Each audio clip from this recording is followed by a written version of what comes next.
여러분 모두 축복합니다. 환영합니다. 서로 인사 나누도록 하겠습니다. 자, 오늘 말씀은 야고보서 3장 1절부터 12절까지 말씀입니다. 저랑 같이 교독하지 않고 한 번에 다 읽습니다. 내 형제들아, 너희는 선생된 우리가 더 큰 심판을 받을 줄 알고 선생이 많이 되지 말라. 우리가 다 실수가 많으니 만일 말에 실수가 없는 자라면 온전한 사람이라 능히 온몸도 굴레시우리라. 우리가 말들의 입에 재갈 물리는 것은 우리에게 순종하게 하려고 그 온몸을 제어하는 것이라. 또 배를 보라. 그렇게 크고 광풍에 밀려가는 것들을 지극히 작은 키로서 사공의 뜻대로 운행하느니 이와 같이 혀도 작은 지체로 돼 큰 것을 자랑하도다. 보라, 얼마나 작은 불이 얼마나 많은 나무를 태우는가. 혀는 곧 불이요 불의의 세계라. 혀는 우리 지체 중에서 온몸을 더럽히고 삶의 수레바퀴를 불사르나니 그 사르는 것이 지옥불에서 나느니라. 여러 종류의 짐승과 새와 벌레와 바다의 생물은 다 사람이 길들일 수 있고 길들여 왔거니와 혀는 능히 길들일 사람이 없나니 쉬지 아니하는 악이요 죽이는 독이 가득한 것이라. 이것으로 우리가 주 아버지를 찬송하고 또 이것으로 하나님의 형상대로 지음을 받은 사람을 저주하나니 한 입에서 찬송과 저주가 나오는도다. 내 형제들아, 이것이 마땅하지 아니하니라. 샘이 한 구멍에서 어찌 단물과 쓴물을 내겠느냐. 내 형제들아, 어찌 무화과 나무가 감람 열매를 포도나무가 무화과를 맺겠느냐. 이와 같이 짠물이 단물을 내지 못하느니라. 아멘. 언젠가 이런 글귀를 본 적이 있습니다. 나의 3초의 말이 상대방에게 30년의 트라우마를 가져다 줄 수 있다. 우리의 언어 생활이 얼마나 중요한지를 실감하게 해주는 문구입니다. 여러분, 말 한마디로 천냥빚을 갚을 수 있다고 했습니다. 또 무심코 던진 말 한마디가 한 사람의 인생을 좌우할 수도 있습니다.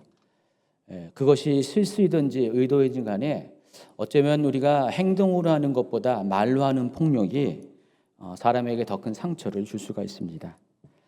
그래서 내 말 한마디에 사람이 죽을 수 있고 또 한 사람의 인생이 결정된다면 우리는 늘 언제나 말 조심하고 살아야 함을 절대로 잊지 말아야 합니다.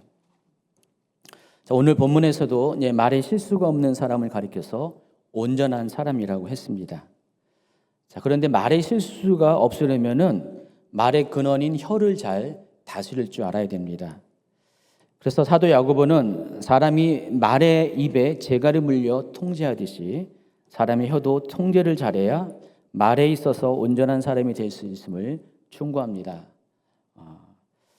여러분, 마태복음 6장에 보면은 22절과 23절에 이런 말씀이 있어요. 한번 같이 읽어볼까요? 눈은 몸의 등불이니 그러므로 내 눈이 성하면 온몸이 밝을 것이요 눈이 나쁘면 온몸이 어두울 것이니 그러므로 내게 있는 빛이 어두우면 그 어둠이 얼마나 더하겠느냐. 여러분, 신체 중에서 다 중요한데 특별히 여기 마태복음 6장 22절에서는 눈이 상당히 중요함을 강조하고 있습니다. 여러분, 눈이 건강해야 모든 사물을 올바르게 제대로 볼 수가 있습니다. 여러분, 눈이 건강한 사람은 건강한 관점에서 사물을 바라볼 수가 있을 것이고 눈이 어두운 사람은 왜곡된 관점에서 사물을 바라볼 수가 있습니다. 그래서 눈의 중요함을, 소중함을 이렇게 설명을 한 겁니다. 자, 위와 비슷하게 오늘 이제 야고보서에서 야고보는 큰 배의 방향키의 비유를 통해서 말의 소중함을 설명합니다. 쉬운 성경으로 4절과 5절을 한 번 더 읽습니다.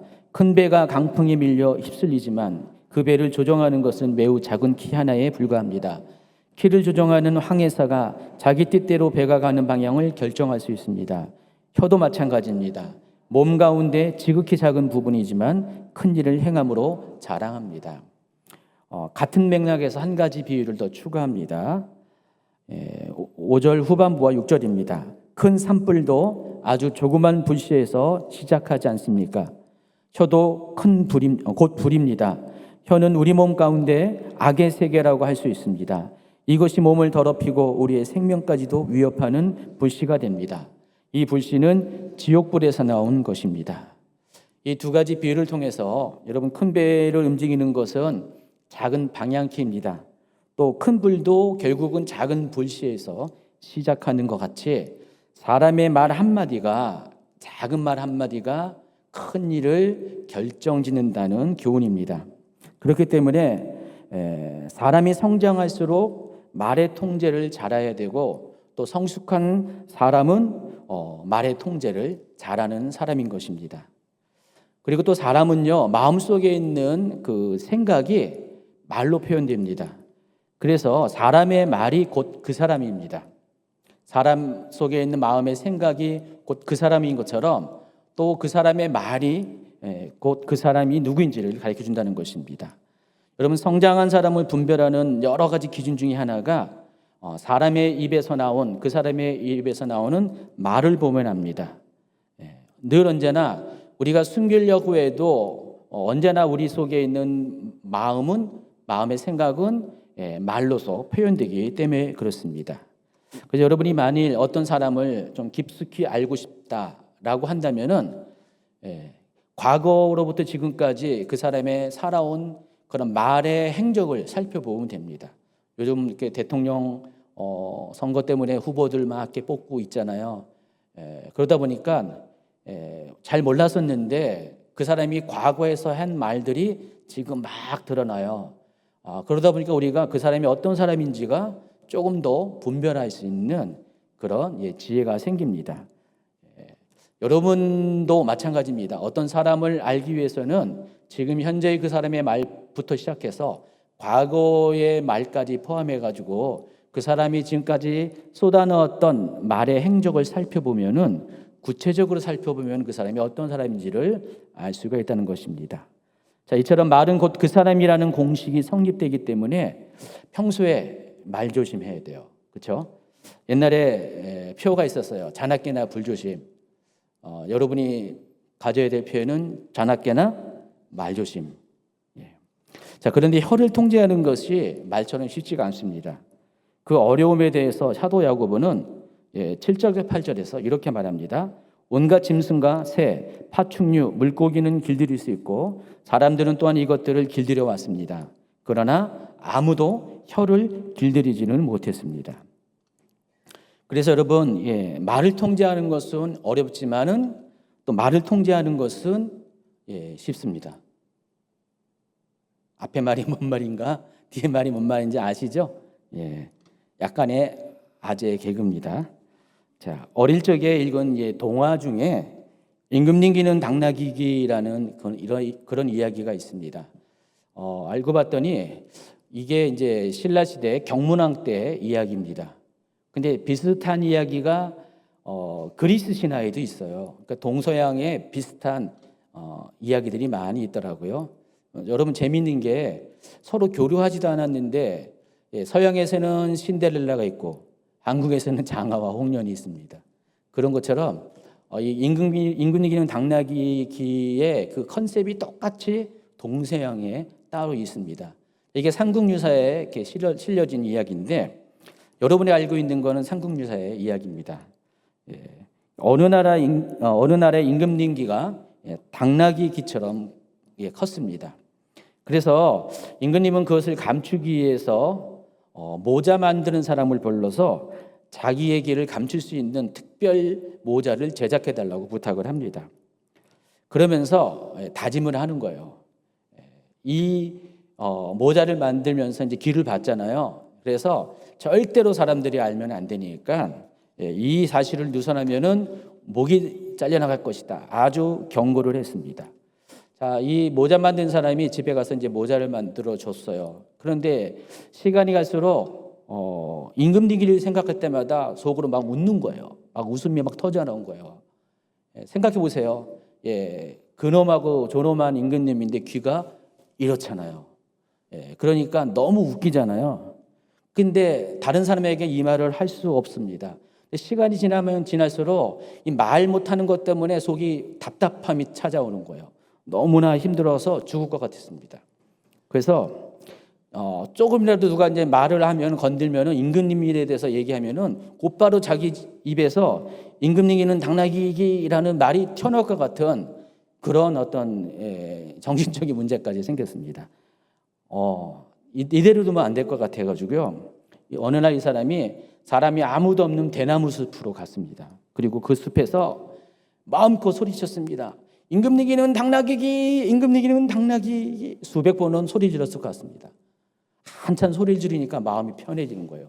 속에 있던 쌓였던 것들이 쑥 내려가는 기분이 들었습니다. 그런데 예상치 못한 문제가 생겼습니다. 그날 이후 바람 부는 날이면은 대나무 숲에서 아시죠? 임금님께는 당나귀기 라는 소리가 들려오기 시작했습니다. 사람들이 대나무 숲을 지나가다가 갑자기 그 소리 듣고 깜짝 놀랐습니다. 이게 뭔 소리야? 또 바람이 부니까 임금님께는 당나귀기. 얼마 되지 않아서 온 나라에 이 소식이 다 알려지게 됐습니다. 이처럼 사람은요, 밤 며칠 못 먹어도 버틸 수 있지만은 말을 못하는 답답함은 견딜 수가 없습니다. 여러분 이해하신 분 많이 있죠? 특히 제가 남녀 차별을 하는 건 아닌데 여자분들이 주로 많이 그렇더라고요. 남녀 차별이 아니에요. 현실을 얘기하는 겁니다. 그래서 그 할 말을 하지 못한 사람은 너무 답답하기 때문에 언젠가 기회가 오면은 대나무에 서라도 그 말을 하게 됩니다. 그래서 여러분 아마 한 번쯤은 이런 입장에 서 있었을 가능성이 있기 때문에 이 사람의 그 마음을 충분히 심정을 이해할 수 있을 겁니다. 자, 어떤 분은요, 상대방이 요구하지 않았는데도 자기의 개인적인 그 비밀스러운 이야기를 와서 이야기하는 분이 있잖아요. 집사님, 내가 집사님한테 말하는데 내가 이래 하면서 다 말을 한다며. 근데 말이야, 지금까지 말한 건 비밀이야. 오직 집사님만 아니니까 절대로 다른 사람이 말하면 안 돼. 부탁이야. 그래서 새끼 손가락 걸고 엄지손가락 도장 찍고 복사까지 다 해가지고 다짐을 한참 받습니다. 그래서 이 말을 들은 사람은 어때요? 약속을 그렇게 받았으니까 말을 할 수가 없잖아요. 근데 실은 이 사람이 이 말을 이분에게 한 것은 자기 마음 편하고자, 누군가에게 말하면 속이 편하잖아요. 그렇게 말하는 거예요. 실컷 말은 했는데 정작 들은 사람에게는 입을 항구하게 하니까 이제부터 이 답답함이 이 사람에게 온 겁니다. 너무 힘들어요. 그 얘기를 듣고 말은 안 하려니까 어떤 사람하고 대화할 때 비슷한 거리가 있는데 갑자기 입에서 나오고 싶은데 그걸 절제해야 되고, 그러니까 너무 힘들잖아요. 그럼 말 못하는 고민 되게, 그 고통 굉장히 심합니다. 자, 그런데 희한합니다. 얼마 안 돼서 그 비밀이 퍼져나갑니다. 분명 나는 약속 지키느라고 말을 안 했는데 대부분의 사람이 다 하는 거예요. 알고 봤더니 뭔 일입니까? 똑같이 나한테 한 것처럼 자기 비밀을 얘기해놓고 집사님 말하면 안 돼 라고 했는데 저 집사님한테 가서도 똑같이 말하고 또 다른 집사님한테 똑같이 말해가지고 수없이 많은 사람에게 같은 패턴으로 비밀 얘기를 하고 절대로 얘기하면 안 된다라고 다짐을 한 겁니다. 이런 사람이 좀 가끔 있죠. 경험해 봤죠. 그래서 이런 분은 자기 스스로 대나무 숲에서 각각 나무들 붙잡고 대나무 다 한 나무씩 붙잡고 똑같이 소리 지른 것과 동일한 그런 케이스라는 것입니다. 그래서 그 소리가 대나무밭에 바람이 불 때쯤에 소문으로 퍼져나간 것입니다. 이처럼 말이라는 것은요, 일단 내뱉는 순간부터 내 통조건에서 벗어나게 됩니다. 여러분, 발 없는 말이 천리를 간다라는 속담이 괜히 생겨난 말이 아닙니다.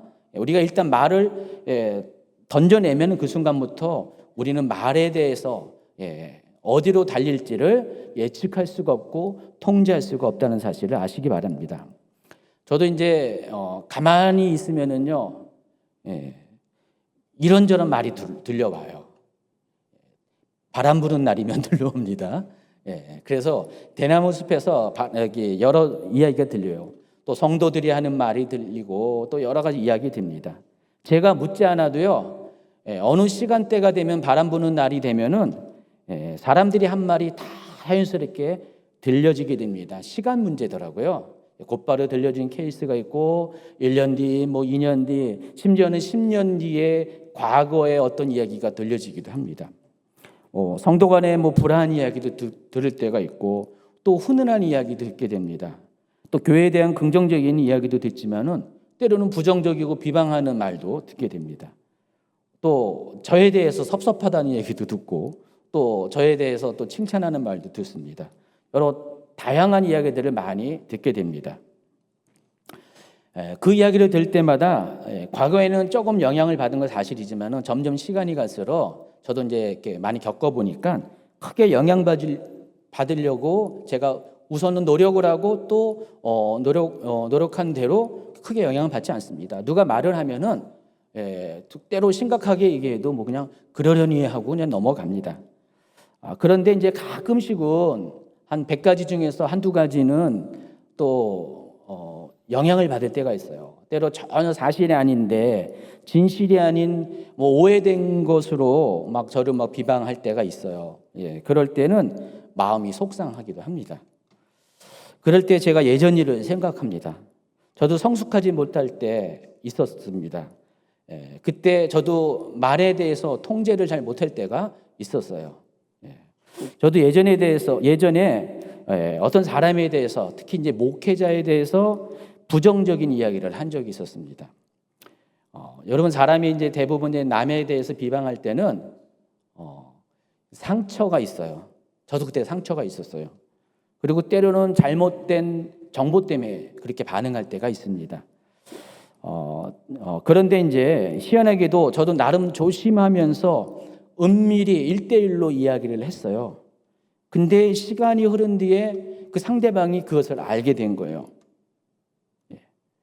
언젠가 이제 그런 것으로 인해서 크게 낭패 보는 사건이 있었는데 정말 이렇게 은밀하게 이야기한 것이 어느 날 아침에 보니까 전국적으로 다 알게 된 거예요. 제가 한 말을. 제가 그때 큰 충격을 받았습니다.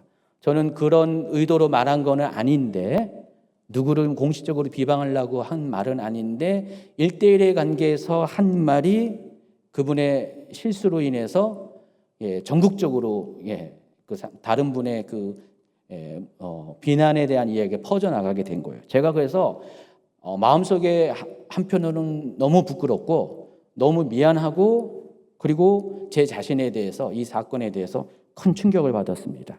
그래서 그때부터 사람에 대해서 이야기가 나오려면 웬만하면 하지 않으려고 엄청 노력을 하게 됩니다. 근데 물론 제가 노력은 하지만은 항상 느끼는 거지만은 무심코 제가 의식하지 않으면은 제 입술에 말을 붙잡지 않으면은요 강력하게 붙잡지 않으면은 무심코 그런 말이 나올 때도 지금도 있어요. 사람은 죽을 때까지 자기 말에 대해서 통제하는 것은 쉽지 않은 것 같아요. 그래서 말을 잘 통제하는 거, 혀를 잘 관리하는 사람이 정말 온전한 사람이라는 것이 더욱더 실감을 합니다. 여러분 야생마는요 언젠가는 길들여지잖아요, 그렇죠? 언젠가는 길들여져요. 그런데 사람의 입은 죽을 때까지 길들여지지 않는다는 거예요. 그러니까 야고보가 그것을 경험했기 때문에 이와 같은 말을 하는 것입니다. 다른 모든 생물들은 다 언젠가는 길들여지만 사람의 혀는 절대로 길들여지지 않는다. 그것을 완전히 길들여진 예는 한 번도 보지 못했다는 것입니다. 그래서 통제되지 않은 말로 인해서 서로 간에 힘들어진 일이 우리 사람들 사이에 끊임없이 일어나게 된다는 것입니다. 여러분 말에는요 에너지가 있습니다. 이것을 가리켜서 파동 에너지라고 하는데 여러분이 사람이 이제 입에서 말을 하잖아요. 이 말은요 파동이 되어서 여기저기 퍼져나가게 됩니다. 그리고 그 파동에는 반드시 에너지가 실리게 되어 있습니다. 이와 관련돼서 예전에 들은 이야기가 있습니다. 물리학에서는요 에너지 보존의 법칙이라는 게 있어요. 에너지 보존의 법칙이라는 게 뭐냐면은 외부 세계와의 어떤 접촉이 없고 고립된 어떤 공간에서 거기서 발생하는 에너지의 총합은 변하지 않고 끝까지 보존된다는 거예요. 이게 에너지 보존의 법칙이에요.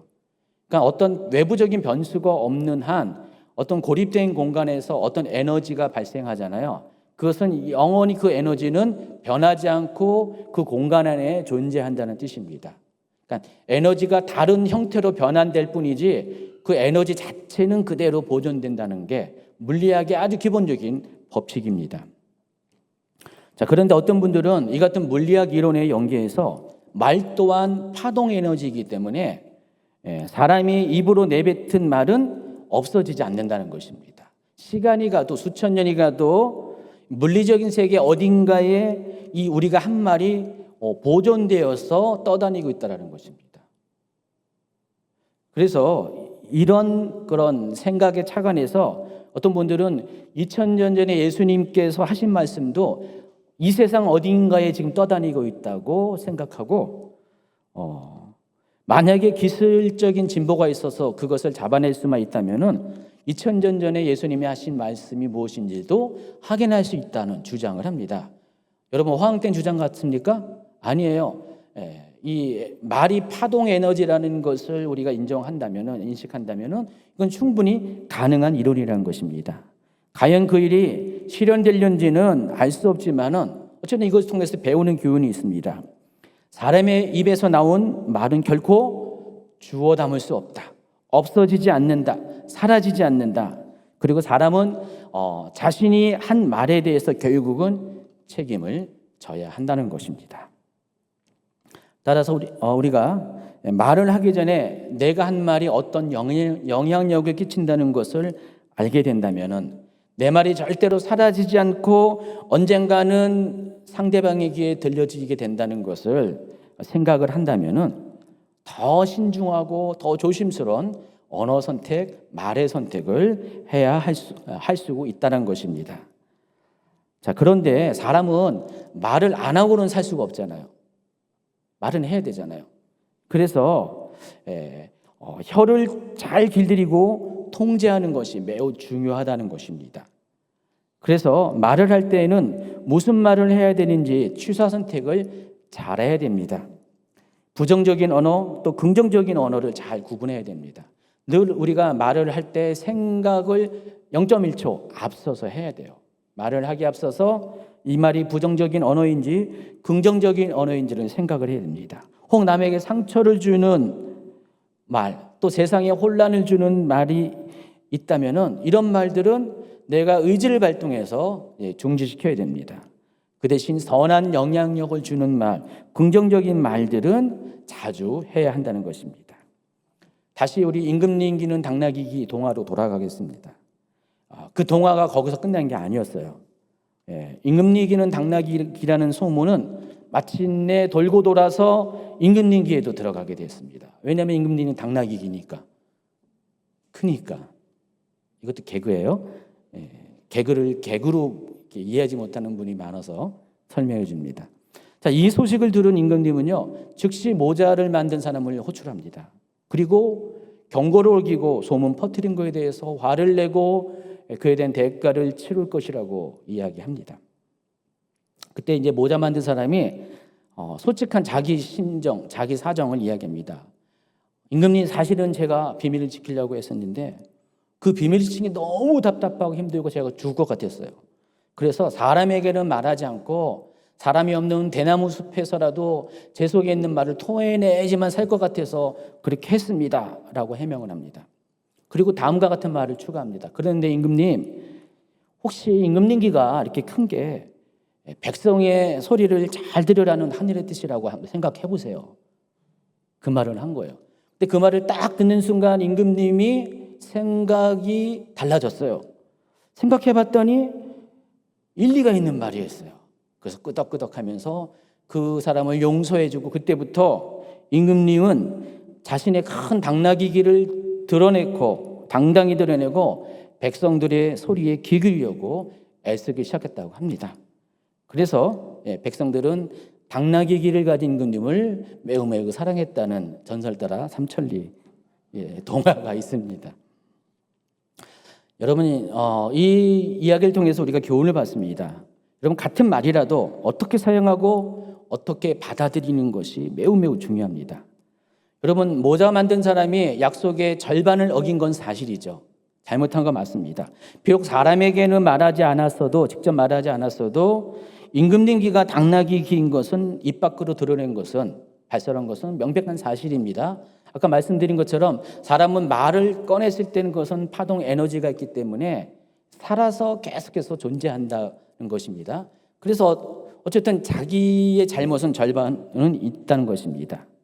자, 그렇지만 그가 또 나머지 절반은 좋은 선택을 했어요.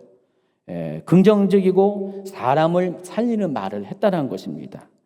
그 말을 들은 임금님의 자존감이 살아났어요. 그동안 자기의 그 큰 기로 인해서 자존감이 바닥을 쳤고 늘 언제나 기를 숨기려고 하는 그런 피해의식이 있었는데, 컴플렉스가 있었는데, 그 사람의 말을 듣고 오히려 자신의 약점을 장점으로 승화시키는 그런 변화가 생겼습니다. 어쨌든 긍정적인 언어로 작동했다는 것입니다. 자, 이와 같이 어떤 말을 사용하고 또 어떻게 사용하냐에 따라서 때로는 사람을 죽일 수가 있고 상처 줄 수 있고 또 사람을 살리고 온전케 하는 권세가 있음을 알아야 됩니다. 그래서 여러분, 같은 말이라도 사람을 살리는 말의 권세를 사용하기를 예수님이 축원합니다. 야고보서가 기록된 목적은 크게 두 가지입니다. 첫째는 환난 가운데 있는 성도들을 격려하기 위해서 기록을 했습니다. 당시 예루살렘 교회 공동체는 스데반의 그 순교 사건 이후로 박해가 찾아오면서 교회가 흩어지게 됐습니다. 사도 외에는 모든 그 성도들은요, 여기저기 흩어지게 됐습니다. 여러 지방과 여러 나라로 흩어지게 됐습니다. 자, 그런데 야고보서가 기록될 그 당시에 로마 제국은 더욱더 크리스찬들에 대해서 박해를 가하고 있었습니다. 그래서 그들이 디아스포라로 여기저기 흩어져 있음에도 불구하고 또 그 로마 제국에 처음에는 유대 땅에서 유대인들의 박해를 받았는데 이제는 흩어진 나라에서는 로마 제국의 정부로부터 박해를 받게 됩니다. 그래서 고난의 상황에 직면하게 됐습니다. 그 소식을 들은 야고보는 고난 중에 있는 그들을 위로하고 격려하고 또 그들이 인내로서 이 믿음의 시련을 통과하도록 야고보서를 기록한 겁니다. 그래서 야고보서 1장부터 그 이야기가 나와 있어요. 2절, 3절, 4절을 같이 한번 읽도록 하겠습니다. 내 형제들아, 너희가 여러 가지 시험을 당하거든 온전히 기쁘게 여기라. 이는 너희의 믿음의 시련이 인내를 만들어내는 줄 너희가 알미라. 인내를 온전히 이루라. 이는 너희로 온전하고 구비하여 조금도 부족함이 없게 하려 함이라. 둘째는 올바른 믿음의 삶을 이끌어주기 위해서 야고보서를 기록했습니다. 당시 유대인 성도들이 큰 오해한 게 있습니다. 사도 바울의 구원론, 잘 아시는 바처럼 믿음으로써 의롭다 칭함을 받는다, 이신칭이라고 그러죠. 이 구원론을 오해한 나머지 그러니까 우리식으로 말하면은 내가 구원을 받았으니까, 한 번 내가 구원을 받았으니까 나는 그걸로 다 끝이다. 더 이상 내 삶에 내 믿음을 위해서, 내 구원을 위해서 할 무슨 일을 할 필요가 없다라는 생각들이 많이 갖게 됐습니다. 자, 그래서 이런 오해 때문에 피상적이고 형식적인 신앙에 치우치는 모습을 갖게 됩니다. 그래서 구원받은 이후의 삶이 더 뜨겁고 더 열정적이고 더 은혜스러운 삶이 되어야 되는데 구원에 대한 확신이 너무 강하다 보니까 더 이상 하나님의 앞에 온전하게 서려고 하는 노력들을 안 하게 됩니다. 그래서 성도들 간의 사랑이 식어집니다. 또 말과 행동이 거칠어져요. 성도의 교제가 단절되는 그런 현상들, 교회 내에서 사도 야고보가 들려오는 소문을 듣다 보니까 교회 내에서 여러 가지 분쟁의 소리, 삐끄덕삐끄덕하는 소리들을 계속해서 듣게 됩니다. 이에 야고보는 성도들이 부끄럽지 않은 생활을 심으로써 서로 간의 사랑의 관계를 회복하고 참된 성도의 자세를 나타낼 수 있도록 지도하기 위해서 이 야고보서를 기록했습니다. 그래서 1장 22절부터 쭉 읽어보면은 그와 같은 사도 야고보의 당부가 이렇게 기록이 되어 있습니다. 같이 있습니다. 너희는 말씀을 행하는 자가 되고 듣기만 하여 자신을 속이는 자가 되지 말라. 누구든지 말씀을 듣고 행하지 아니하면 그는 거울로 자기의 생긴 얼굴을 보는 사람과 같아서 제 자신을 보고 가서 그 모습이 어떠했는지를 곧 잊어버리거니와 자유롭게 하는 온전한 율법을 들여다보고 있는 자는 듣고 잊어버리는 자가 아니요 실천하는 자니 이 사람은 그 행하는 일에 복을 받으리라. 이 말은 그겁니다. 우리가 거울을 봤습니다. 그리고 거울이 보는 자리에서 떠나요. 떠나면 어떻게 해요? 거울을 보는 순간은 내가 어떤지를 이제 내 자신을 알 수가 있잖아요. 근데 거울에서 떠나면 어떻게 돼요? 사람의 기억이라는 것은 몇 초밖에 유효하지 않습니다. 내 얼굴이 생김새가 금방 잊어져 버리는 거예요. 그런데 율법을 지키는 삶, 특별히 여기 율법을 자유롭게 하는 온전한 율법이라고 했습니다. 율법의 성격을 이렇게 규정한 거예요. 얽매이는 율법이 아니라 우리에게 자유를 주고 온전케 하는 율법. 이 율법을 들여다보고 있는 자는 거울을 들여다보시 율법을 늘 가까이 하는 자, 다시 말해서 율법을 지켜나가고자 하는, 율법을 이루고자 하는 그런 사는 사람은 마치 계속해서 거울을 보는 것 같이 자기를 계속해서 관찰하고 자기를 살필 수 있는 그런 사람이라는 것입니다. 그리고 2장 14절에서 이런 말을 해요. 내 형제들아, 만일 사람이 믿음이 있노라 하고 행함이 없으면 무슨 유익이 있으리요? 그 믿음이 능히 자기를 구원하겠느냐. 그래서 믿음이 있다고 말하는 사람은 그걸로 말로 그치는 것이 아니라 행함을 통해서 내가 믿음이 있는 것을 늘 언제나 확신하게 살아야 된다는 그 얘기를 하는 것입니다. 이게 야고보가 믿음과 관련돼서 행위에 대해서 이야기한 거예요. 근데 많은 분들이 이런 목적에서 쓴 야고보서를 깊게 이해하지 못하고 오해를 했습니다. 특히 종교개혁자들 가운데 야고보서를 오해한 사람들이 많이 있어요. 특히 종교개혁의 그 스타트를 시작한 루터의 경우는 아주 심각했습니다. 그래서 루터는 야고보서를 가리켜서 이따위 야서가 뭔지 알죠? 정서와 야서. 이것은 그냥 받아들일 수 있는 온전한 책이 아니다. 야설에 불과하다. 그렇게 이야기하면서 이 야고보서는 지푸라기 서신에 불과하다. 한마디로 정경으로 인정을 안 하는 거였습니다. 그러면서 조롱을 했다는 것입니다. 왜냐하면 야고보서는 종교개혁자의 입장에서는 오직 믿음, 구원은 오직 믿음을 외쳤는데 그게 모토였는데 야고보서는 마치 행위 구원을 강조하는 책으로 이렇게 오해를 했기 때문에 그렇습니다. 그래서 오직 믿음으로써 구원을 강조하는 바울의 이신층의 신학과 모순되는 것으로 바라봤기 때문에 이 야고보서를 그렇게 평가를 했다는 것입니다. 자, 그런데 아닙니다. 야고보서는 결코 행위 구원을 말하지 않았습니다. 야고보가 강조하는 것은 종교적인 율법을 지키라는 것이 아니었어요. 율법의 행위대로 살라고 말한 것이 아니라 바로 구원받은 사람은, 믿음 있는 사람은 그 은혜에 감사해서 구원받은 것에 대해서 감사해서 사랑의 행위를 하라는 것입니다. 율법의 행위가 아니라 사랑에 근거한 온전한 삶을 살라는 것입니다. 그러니까 종교적으로 율법을 지키는 것과 다르다는 것입니다. 그래서 이 바울서신과 야고보서는 서로 대립되는 게 아니라 서로 보완되는 거예요. 서로 둘 중에 하나를 택할 것이 아니라 모두가 필요한 책이라는 것입니다. 그래서 바울서신과 야고보서를 다시 한번 비교하면은 바울은 율법의 행위가 아닌 예수를 믿음으로만 구원을 받는다고 이야기했죠. 또 야고보는 믿음으로 구원받은 자에게는 당연히 사랑의 행위가 나타나야 된다고 강조한 것입니다.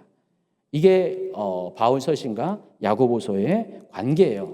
그래서 야고보는 그와 같은 의미에서 정말 하나님의 은혜에 의해서 구원받은 것을 감사하는 사람은 감사하는 삶을 살아야 되는데 그게 바로 사랑을 통해서 자기의 그런 감사를 표현을 하라는 것입니다. 이와 같은 야고보서의 기록 목적에 따라서 오늘 본문을 이해해야 합니다. 그와 같은 관점을 가지고 생각해 보면은 결국 말은 뭘까요? 사람의 말은 이웃을 사랑할 수 있는 것을 실천하는 덕목 중에 하나는 것입니다. 그러니까 말로서 사람들에게 상처를 줄 수도 있지만은 야고보가 강조하는 것은 말로서 사람들을 사랑하라는 것입니다. 정말로 내가 구원받은 감격이 있다면은 말로써 이웃을 사랑하고 있다는 것을 나타내 보여야 한다는 것입니다. 정말 여러분이 하나님 은혜에 감격하고 그 사랑을 너무나 감사한다면은, 그리고 또 여러분이 이웃을 사랑한다면은 여러 가지 많은 표현이 있습니다. 그런데 사도 바울은 특별히 말로써 그 사랑하는 마음들을 표현을 하라고 강조를 하는 것입니다. 여러분, 그래서 이웃을 향한 격려의 말, 칭찬의 말은요, 종교적인 의미가 아니라 사랑의 의미예요. 여러분이 사랑하고 있다면은 이웃을 향해서 격려하는 말, 칭찬하는 말을 해야 한다는 것입니다. 여러분, 율법 자체가 목적이 사랑입니다. 하나님이 우리를 사랑해서 예수 그리스도를 보내주셨지만은 하나님이 우리를 사랑해서 율법을 주신 거거든요. 율법의 울타리를 통해서 우리가 곁길로 가지 않도록 예수 그리스도가 오시기 전에 율법으로 우리에게 사랑을 나타내 주셨습니다. 그래서 만약에 여러분이 그 행동으로서 사랑을 나타내 준다면은 따뜻한 말, 사랑의 말로써 여러분이 이웃을 사랑한다는 것을 표현할 수가 있어요. 그러면 그것이 결국 곧 율법을 지키는 결과가 된다는 것입니다. 그래서 여러분, 이웃을 대하는 말부터 달라져야 돼요. 그것이 곧 온전한 사람의 기준이라는 것입니다. 그래서 여러분이 그와 같은 차원에서 말에 대한 생각을 정리한다면은 여러분은 감히 상대방에게 비방과 험담의 말을 할 수가 없는 것입니다. 여러분이 정말 사랑이 있다면은 이웃에 대해서 품어주고 용납해주고 덮어주지 비방하고 판단하는 말을 하지 않게 된다는 것입니다. 야고보는 여러분이 믿음으로써 구원받은 것을 행위로서 나타내볼 것을 강조하는데 그것이 바로 말로써 사람들을 사랑하라는 것입니다. 다시 거듭 강조합니다. 야고보서가 말하고자 하는 것은 정말로 사람이 믿음이 있다고 하면은 믿음대로 행하는 삶을 살아야 되는데 그 중에 하나가 말로써 이웃을 사랑하는 것을 나타내 보여주는 것입니다. 바로 이것이 야고보서의 핵심 중에 하나입니다. 자, 그런데 여러분, 야고보서를 떠나서 정말로 여러분이 하나님의 자녀이면은 하나님을 닮은 모습이 나타나야 합니다. 그 중에 하나가 언어 습관이에요. 여러분의 입에서 나오는 말이 곧 여러분이 구원받은 하나님의 자녀임을 증명하는 것입니다. 그런 측면에서 말은 곧 내가 누구인지를 알려주는 거예요. 내가 누구에게 속해 있는지, 내 삶의 열매, 신앙의 열매를 나타내 주는 것이 여러분의 말이라는 것입니다. 그래서 야고보는요, 당시 그리스도인의 언어 생활에 대해서 다음과 같은 경종을 합니다. 3장 9절부터 12절까지 한번 같이 읽습니다. 우리는 우리의 혀로 우리 주 아버지를 찬양합니다. 그러나 이것으로 하나님의 형상대로 지음받은 사람들을 저주하기도 합니다. 찬송과 저주가 한 입에서 나오고 있습니다. 형제 여러분, 이런 일이 있어서는 안 될 것입니다. 한 샘에서 단물과 쓴물이 같이 나온 것을 보았습니까? 형제 여러분, 무화과 나무가 올리브 열매를 맺거나 포도나무에 무화과 열매를 열리는 것을 보았습니까? 그럴 수 없습니다. 짠물이 나는 샘에서 단물을 맛볼 수는 없는 것입니다. 여러분, 이 말씀처럼 한 샘에서 짠물과 단물이 동시에 나올 수가 없어요. 한 나무에서 서로 다른 열매를 맺을 수 없습니다. 마찬가지로 믿는 자의 입에서 두 가지 언어가 나올 수가 없다는 것입니다. 한 입에서 한 언어가 나와야 한다는 것입니다. 만일 여러분이 하나님을 사랑한다고 입으로 고백한다면 당연히 이웃도 사랑한다는 고백이 여러분의 입에서 나와야 한다는 것입니다. 만일 여러분이 입으로 하나님을 찬양한다면 그 입으로 성도들을 칭찬하고 격려하는 말을 하는 것이 당연하다는 것입니다. 만약에 그렇지 않고 같은 입으로 서로 다른 말을 한다면 여러분은 스스로 자신을 속이거나 남을 속일 행동을 하는 것입니다. 야고보서 1장 26절입니다. 누구든지 스스로 경건하다 생각하며 자기 혀를 재갈 물리지 아니하고 자기 마음을 속이면 이 사람의 경건은 헛것이다. 어떤 분은 예배 안에서 세상 누구보다도 하나님을 사랑하는 은혜를 경험합니다. 그런데 교회 밖을 나와서는요, 다른 이들을 험담하는 말을 아무렇지도 않게 쏟아냅니다. 기도는 열심히 하는데 기도실을 벗어나서는 구별되지 못한 세상의 언어들을 즐겨합니다. 이것이 바로 한 입에서 쓴물과 단물을 동시에 내뱉는 기형적인 형태의 모습이라는 것입니다. 좀 더 심하게 말하면요, 이런 사람은 하나님의 영과 악한 영을 동시에 받아들이는 양신 역사와 같은 것이에요. 여러분, 양신 역사가 뭐 특별한 게 아닙니다. 여러분의 마음의 생각이 하나님이 주신 생각과 마귀가 주는 생각이 막 서로 교차해서 들어오고 나갈 때 그게 양신 역사예요. 그것이 말로 표현되는 것이 어떨 때는 사랑하는 말, 칭찬의 말, 격려의 말을 하다가 어떨 때는 부정적인 말, 남을 험담하고 비방하는 말을 한다면은 그것이 양신 역사라는 것입니다. 이처럼 사람은 삶의 열매로 분별되는데 특히 입의 열매는 그 사람이 누구에게 속해 있는가를 구별해 준다는 것입니다. 사람들은요, 여러분의 행동은 물론이고 특히 여러분이 하는 말을 듣고 여러분이 누구인지를 분별할 수가 있어요.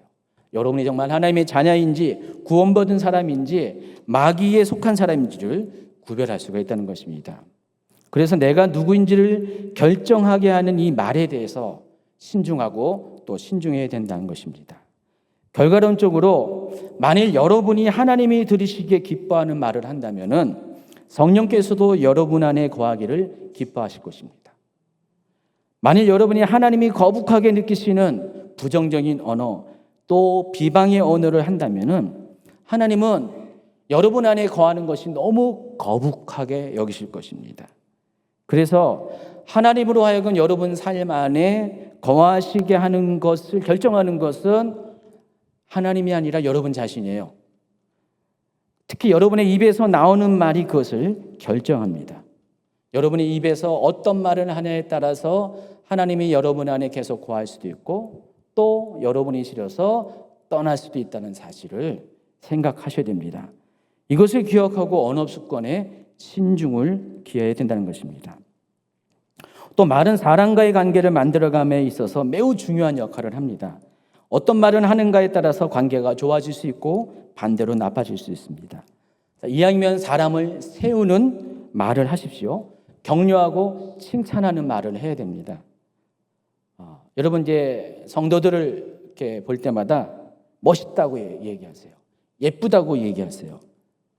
사랑한다는 말을 하시기 바랍니다. 잘하고 있다고 말을 하세요. 그리고 앞으로 더욱 잘 될 것이라는 말을 하시기 바랍니다. 당신 때문에 힘이 난다는 말을 하십시오. 그리고 나도 당신의 힘이 되겠다는 말을 하십시오. 고맙고 감사하다는 말을 하십시오. 늘 언제나 그 마음을 기억하겠다는 그런 말을 하십시오. 또 성도들끼리만 그런 게 아니라 저와 같은 목회자에게도 그런 말을 해 주셔야 돼요. 최근에 어느 성도님이 설교나 강의를 들으신 후에 자주 저에게 이제 카톡을 보내서 목사님 오늘 설교 너무 은혜가 되었어요 라고 이렇게 메시지를 보내주세요. 심지어 최근에는 이런 말씀하셨어요. 목사님 오늘 설교는요 지금까지 제가 평생 들어온 설교 중에서 최고의 설교였어요. 좋은 설교를 안 들어보셨나 봐요. 예. 제가 이 말을 들으면서 제가 어떤 마음을 가지게 된지 아십니까? 당연히 기본적으로 격려와 위로가 되는 것은 당연한 겁니다. 근데 그보다 더 중요한 것이 있어요. 그 말의 그 표현으로 인해서 그분과 저의 관계가 달라졌습니다.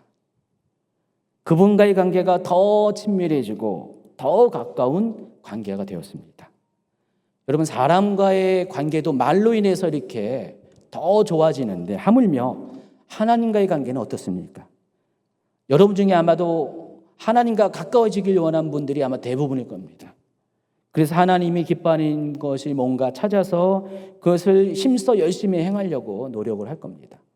그러나 많은 분들이 종교적인 열심에 그칠 때가 많이 있어요. 예배와 기도에 집중하거나 말씀을 읽고 묵상하고 연구하고 또 여러 가지 봉사 일을 하거나 어떤 분들은 또 최선을 다해서 물질로 헌신도 합니다. 다 좋아요. 그런데 그보다 더 좋은 방법이 있다는 사실을 아셔야 됩니다. 하나님 앞에서 여러분의 언어 습관을 바꾸십시오. 사람에게 하듯이 하나님에게도 하나님을 칭찬하고 격려하는 표현을 하세요. 여러분, 하나님도 칭찬받기를 원하시고요, 격려받기도 원하세요. 제가 그 심정을 잘 알죠. 그것이 뭘까요? 하나님 앞에 하나님을 칭찬하고 격려하는 게 뭘까요? 바로 감사 표현이에요. 하나님 감사합니다. 그 말 한마디에 하나님의 마음이 찡하신 거예요. 그리고 그 표현으로 인해서 하나님은 그 사람에 대한 관심을 더 가지실 수밖에 없다는 것입니다. 그리고 하나님을 사랑한다는 말을 꼭 하세요. 마음으로만 충분한 게 아니라, 하나님은 물론 마음을 아시지만은 사람이 입으로 말해주는 것을 원하신다는 것을 아시기 바랍니다. 그리할 때 이전과는 다른 보다 더 깊고 친밀한 관계 안에서 하나님을 만날 수가 있는 것입니다. 여러분, 제가 이제 말조심하라는 말로 시작해서 결국은 결론이 뭡니까? 하나님과의 친밀감을 소개하는 방법을 친밀감을 가지는 방법을 소개했습니다. 여러분, 말은요, 영향력이 있어요. 대단한 영향력이 있습니다. 말을 통해서 사람을 살리고 죽일 수가 있어요. 말 때문에 여러분의 인생이 결정되기도 합니다. 말을 통해서 관계가 좋아질 수도 있고 나빠질 수 있습니다. 특별히 하나님과의 관계도 말로 인해서 가까워질 수 있다는 사실을 새롭게 생각해 주시기 바랍니다. 자, 그런데 그 말을 선택하는 것, 여러분의 몫이랍니다. 가장 좋은 말의 선택은 하나님 마음으로 말을 하는 거예요. 그러니까 여러분이 어떤 말이 가장 좋은 말일까 생각할 때 그 말을 하기 전에 하나님의 마음을 품으세요. 하나님 마음을 가지고 그 생각의 결과 그런 말을 하라는 것입니다. 정말 하나님이 원하시는 말, 하나님이 기뻐하시는 말, 하나님이 듣고 흐뭇해하시는 그 말을 하십시오. 그리하면은요, 그 말로 인해서 여러분의 삶과 신앙은 점점 더욱더 온전해지게 될 것입니다. 그리고 하나님이 기뻐하는 열매를 맺게 될 것입니다. 지금까지 여러분이 말에 대해서 그렇게 무관심하게 그냥 신경 안 쓰고 대충 입에서 나오는 말을 했다면은, 이제는 여러분 완벽하게 우리가 100% 온전해질 수는 없지만은 이제부터라도 여러분 말을 잘 통제하시기 바랍니다. 그래서 야생마와 같았던 여러분의 말을 이제는 잘 길들여지는 말로 점점점 변화시켜서 최종적으로는 하나님이 기뻐하는 그런 말만 하는 그런 입술을 가지는 여러분이 되기를 예수님의 이름으로 축원합니다.